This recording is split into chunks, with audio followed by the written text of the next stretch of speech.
নমস্কার, আমি অর্ঘ। লাইভ দিয়েছি, আজকে দাদাকে পেয়েছি। একদম একদম আলোচনা, একদম মুখোমুখি কিছু কথা জিজ্ঞাসা করব। প্রথমত দাদা, হোলিতে তোমাকে অনেক শুভেচ্ছা কাঁচাপাড়া বাজার। থ্যাংক ইউ সো, তোমাদের মানে সবাইকে আমার তরফ থেকে অনেক শুভেচ্ছা হোলিতে। ভিডিও দেখেছি তোমার চ্যানেলে, নতুন করে কিছু বলে রাংবার্সা থেকেও ভিডিও এসছে, প্রচুর ভিডিও এসছে। কল্যাণীতে এই প্রথম তোমার সেকেন্ড টাইম কল্যাণীতে এই সেকেন্ড টাইম এত সুন্দর একটা প্রোগ্রামে কালকে কি ব্যবস্থা কিরকম করতে চলেছো? আই থিঙ্ক যারা মানে অর্গানাইজ করেছে তারা প্রচুর খেটেছে, অ্যান্ড আমরা সবাই মিলে খেটেছি। কারণ অন্যান্য শো হলে কি, অন্যান্য শো হলে আমরা এতটা ইনভলভ হই না, আমাদের কাজ শুধু গান করা, গানটুকু করে বাড়ি আসা। বাট এটা যেহেতু আমার বাড়ির কাছের শো, অ্যান্ড আমি এখানে প্রত্যেক দিন আসি, সবাই আমার চেনা জানা, সবাই আমার বন্ধুর মতো, কেউ অনেকে সিনিয়র আছে। তো আমরা সবাই মিলে অনেক চেষ্টা করেছি শোটাকে অনেক ভালো করে করার, অনেক বড় করে করার।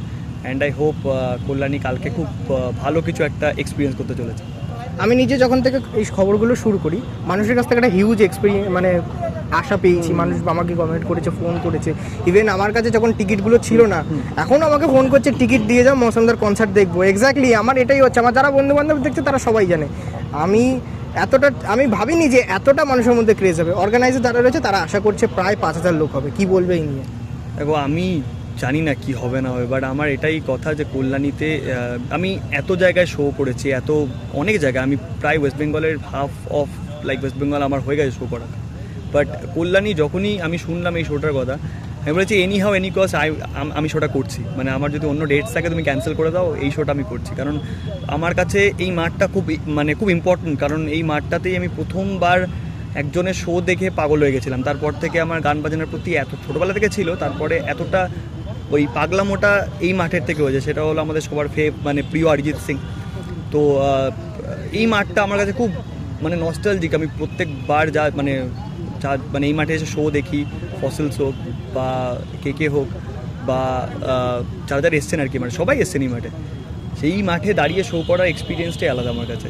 খুব এক্সাইটেড, আমি খুব এক্সাইটেড, অ্যান্ড পুরো ব্যান্ড এক্সাইটেড আমাদের।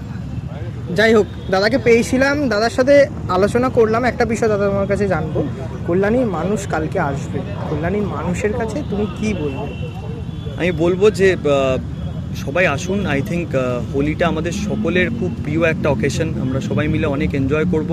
অ্যান্ড আই হোপ আপনারা অনেকের শো দেখেছেন, আমারও দেখবেন। আশা করি খুব একটা খারাপ লাগবে না, আমি খুব একটা খারাপ গাই না, ভালোই লাগবে। অ্যান্ড খুব এনজয় করবো সবাই মিলে। আর আমরা কালকে অনেক কিছু নতুন করছি, বিকজ আমাদের কল্যাণী যেহেতু শো, আমরা একটু চেঞ্জেস করেছি আমাদের সং লিস্টে, আমাদের প্যাটার্নসে। তো আই হোপ সকলের খুব ভালো লাগবে। অ্যান্ড আমরা কোনো দিন সাউন্ড চেকের আগের দিন আমরা এসে এখানে পুরো সেট আপ হচ্ছে আমাদের, আমরা সবাই দাঁড়িয়ে থেকে পুরো সেট আপ করাচ্ছি। তোমরা 2 দিন এসছো, আমি 7 দিন ধরে আসছি। আমি পরশু দিন থেকে দেখছি টাস্ক তৈরি হচ্ছে। হ্যাঁ, আমরা 7 দিন ধরে আসছি। আমরা এখানে আড্ডা, এখানে কাজের কথা, আমরা প্রচুর খেটেছি। কারণ সাউন্ডের যারা এসছেন আর কি, ওখানে বড়াল রয়েছে, বাপ্পাদা রয়েছে, সবাই আগের দিন এসে পুরো সেট আপটা করা হচ্ছে কি কল্যাণী কালকে একটা অন্য কিছু এক্সপিরিয়েন্স করে।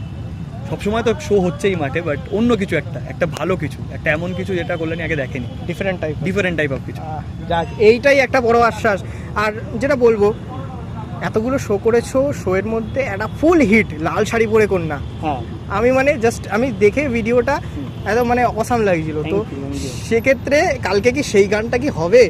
ফার্স্ট অফ অল একটা কনফিউশন আছে, লাল শাড়ি আমার গান নয়, এটা বাংলাদেশের ওয়ান অফ দ্য ফাইনেস্ট তুমি যেটা সোহাগদার গান। এবার লাল শাড়ি আমি যখন ভাইরাল হয়েছে বা কিছু হয়েছে, আমার সত্যি আইডিয়া ছিল না যেরকম ভাইরাল হবে বা কিছু হবে। আমি জাস্ট এমনি গেয়েছি, আমার ভালো লেগেছে, কথাগুলো মন থেকে ছিল। কথাগুলো মন থেকে ছিল। লাল শাড়ি ডেফিনেটলি হবে, কারণ কালকে রঙের দিন, কালকে রঙের গান তো হবেই, আর লাল রঙের গান তো ডেফিনেটলি হবে। তো আই হোপ কি লাল শাড়ি হবে, বাট তার চেয়েও আরও ভালো ভালো কিছু গান আসছে, দেখা যায়। অনেক ধন্যবাদ দাদাকে, থ্যাংক ইউ সো মাচ। পেয়ে গেছিলাম। আশা করছি ভালো থাকবেন, সুখে থাকবেন।